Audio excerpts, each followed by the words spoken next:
In the quiet, rural town of Enfield, Illinois, where life ambled along without much fanfare, something truly strange happened one spring night in 1973.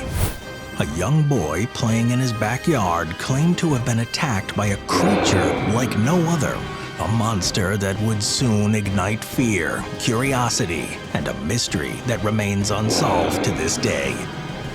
This is the Enfield Monster, one of the most bizarre and compelling cryptid cases in American folklore. At around 10 p.m. on the night of April 25, 1973, Henry McDaniel was settling in at home when an unusual scratching noise caught his attention. The sound was coming from his front door, a disturbing anomaly in the otherwise quiet evening. Curious and concerned, McDaniel peered out through the darkness and initially thought he might be facing a bear. But what he saw was far stranger than any wild animal he could imagine. Equipped with a flashlight and a gun, McDaniel stepped out into the night, battling a strong wind as he approached the source of the noise. It was there, between two rose bushes, that he saw the creature clearly for the first time. Later, McDaniel described what he saw in chilling detail. It had 3 legs on it, a short body, 2 little short arms, and 2 pink eyes as big as flashlights. It stood 4.5 feet tall, and it was grayish colored. The creature's bizarre, almost otherworldly appearance stunned McDaniel. It was almost like a human body, he added. Reacting swiftly, McDaniel fired 4 shots at the creature, striking it with one of the bullets.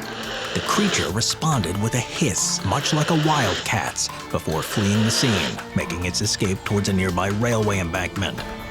What happened next defied all expectations. The creature covered an incredible 50 feet in just 3 jumps, disappearing into the night. McDaniel immediately contacted the local authorities, who arrived to investigate the scene. While they found little physical evidence, they did discover unusual footprints in the soft earth near McDaniel's house. The prints, described as dog-like in shape with 6 toe pads, were as puzzling as the creature itself. Despite the strange circumstances, the police considered McDaniel to be rational and sober in his reporting of the incident. As news of McDaniel's encounters spread, the story took on a life of its own. Local media outlets quickly picked up the tale, and McDaniel, now at the center of the strange events, speculated further. If they do find it, he told reporters, they'll find more than one, and they won't be from this planet, I can tell you that. The case grew even more complex when investigators learned of a related claim made by Greg Garrett, a 10-year-old boy living nearby. Garrett alleged that he had encountered the same creature just a half an hour before McDaniel's sighting. According to Garrett, the creature had stepped on his feet, tearing his tennis shoes to shreds. However, in a later interview with researchers from Western Illinois University, Garrett admitted that his report was a hoax, concocted to tease Mr. M and have fun with an out-of-town newsman. Despite this revelation, McDaniel remained convinced of what he had seen.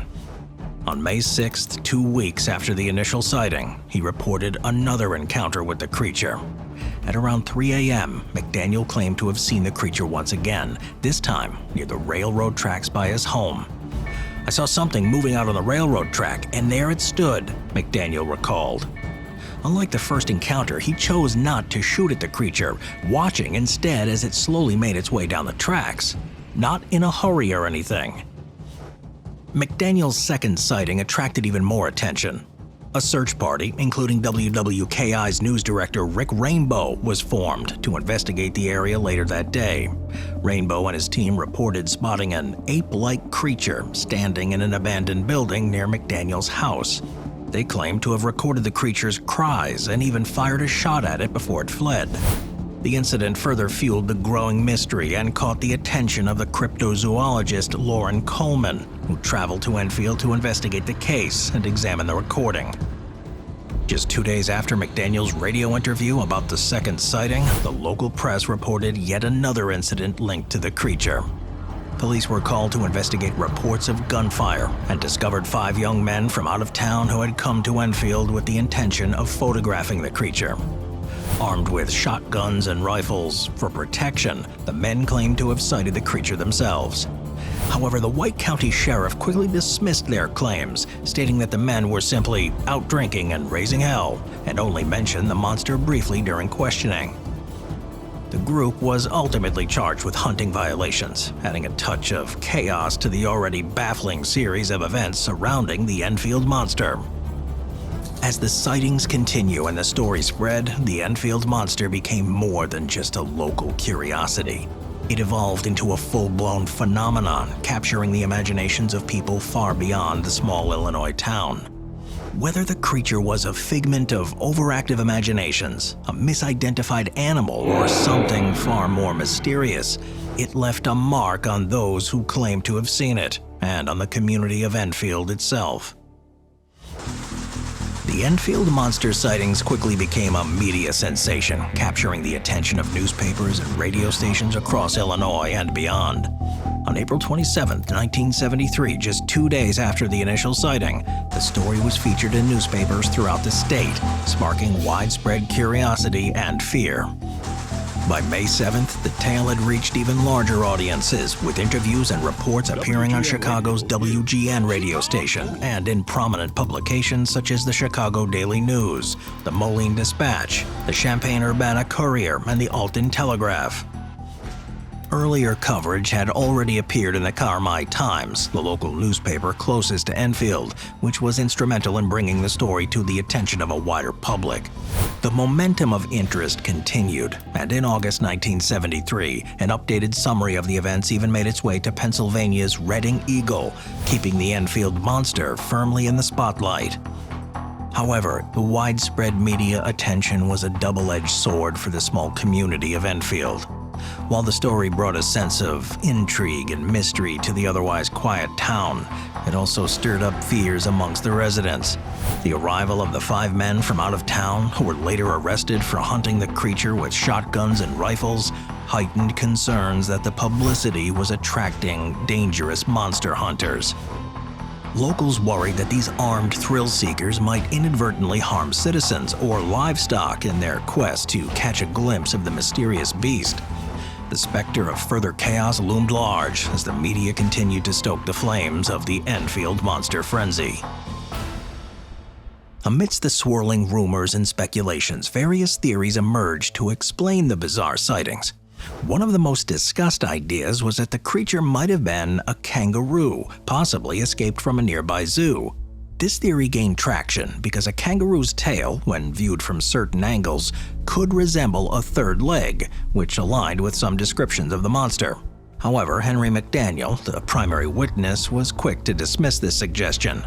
He firmly stated that the creature wasn't no kangaroo, pointing out that he had owned a kangaroo as a pet during his military service in Australia and was well acquainted with the animal's appearance and behavior. McDaniel noted that kangaroos have narrow faces and leave distinctive tracks with claw marks, features that did not match the creature he had encountered. His familiarity with kangaroos only strengthened his conviction that the Enfield Monster was something far stranger.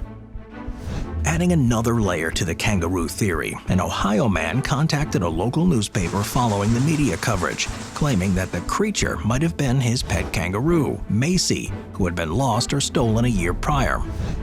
This new angle introduced the possibility that the Enfield Monster was not a cryptid or a supernatural entity, but rather an escaped exotic pet. Yet despite this plausible explanation, McDaniel and others in the community remained unconvinced, holding fast to their belief that what they had seen was something far more extraordinary. The media frenzy also brought scientific voices into the conversation. A few days after the initial sighting, United Press International quoted an anthropology student who offered yet another theory. The creature could have been a wild ape. The student noted that wild apes had been reported sporadically throughout the Mississippi area since 1941, suggesting that such an animal could explain the sightings in Enfield. This theory resonated with those who believed that the creature was a natural, albeit rare phenomenon, rather than a supernatural one. As the media coverage intensified, the town of Enfield found itself at the center of a whirlwind of speculation and fear. Some suggested that the Enfield Monster was a cryptid, an unknown animal species that had somehow remained hidden from science. This theory gained traction among cryptozoologists who pointed out that the world is full of unexplored places where creatures could potentially exist. Could the Enfield Monster be a relic of a bygone era, a creature that had managed to survive undetected in the remote parts of Illinois? Others took the theories even further, proposing that the creature was extraterrestrial in origin. The glowing eyes, the strange unnatural movement, and the creature's sudden disappearance after being shot all hinted at something otherworldly. Perhaps the Enfield Monster was not of this earth, but rather a visitor from another planet, dimension, or parallel reality. While these ideas might seem far-fetched, they resonate with those who believe in the possibility of life beyond our planet. On the other hand, skeptics had their own explanations. Some believe that the sightings were simply the result of mass hysteria, a psychological phenomenon where people convince themselves they've seen something unusual due to the power of suggestion. Others suggested that the whole thing was a hoax, either perpetrated by McDaniel and Garrett, or by someone else in the community. After all, the 1970s were a time of heightened interest in UFOs and the paranormal, and stories of strange creatures were not uncommon. In the years following the sightings, the town of Enfield slowly returned to its usual quiet routine. The frenzy of media attention died down, and the curious onlookers eventually left. But the memory of the Enfield Monster lingered, both in the minds of the townspeople and in American folklore. For some residents, the sightings were a source of pride, an unusual chapter in their town's history that set them apart from other small communities. Others preferred to forget the whole ordeal, viewing it as an embarrassment or a stain on the town's reputation. Regardless of how they felt about it, the Enfield Monster became part of the town's identity. The Enfield Monster is more than just a strange tale from a small town in Illinois. It's a reminder of how the unknown can capture our collective imagination. The case remains unsolved, leaving us with more questions than answers. Was the creature an undiscovered cryptid, an alien visitor, or simply a figment of frightened minds? We may never know, but the story of the Enfield Monster continues to endure, inviting us to ponder the mysteries that lie just beyond the edges of our understanding.